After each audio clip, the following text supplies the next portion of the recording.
જૂનાગઢમાં પોલીસે વેપારીઓને માર માર્યા હોવાના આક્ષેપ કરવામાં આવી રહ્યા છે, ત્યારે 5 વેપારીઓને પોલીસે માર મારતા હોસ્પિટલમાં દાખલ કરાયા છે। ઇન્ટરનેશનલ મોબાઈલ જે બિલ વગર વેચતા હોવાની આશંકાઓ સેવવામાં આવી રહી છે, જ્યારે આજે પોલીસે તેની સામે કાર્યવાહી કર્યા હોવાના આક્ષેપ।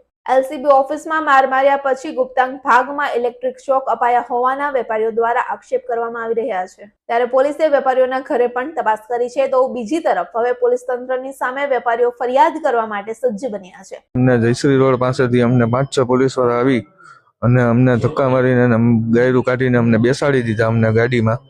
પછી અમને એલસીબી પોલીસ ચોકીએ લઈ ગયા। એલસીબી પોલીસ ચોકીએ લઈ ગયા બાદ અમને ઘરે લઈ ગયા। ઘરે બધું ચેક કર્યું, ઇન્ટરનેશનલ મોબાઈલ છે કે નહીં કે બીજું ત્રીજું કે, તો ઘરે કાંઈ ન મળ્યું એટલે અમને દુકાને લઈ ગયા। દુકાને 12:30 વાગ્યા આસપાસ દુકાને અમને લઈ ગયા। અહીંયા ચેક કર્યું, અહીંયા કાંઈ ન મળ્યું એટલે પાછા અમને એલસીબીએ લઈ ગયા। અહીંયા સાઈડમાં બેસાડી અને બધાને માં ને બેન વાળી ગાયરું કાઢી। 300 થી 400 અમે ગાયરું ખાધી। અમે બધાને અમને અહીંયા ઓફિસમાં લઈ ગયા। ઓફિસમાં લઈ ગયા પછી અમને બધાને માર્યા પછી અમને ગુપ્ત સ્થાને શોટ આપેલા છે।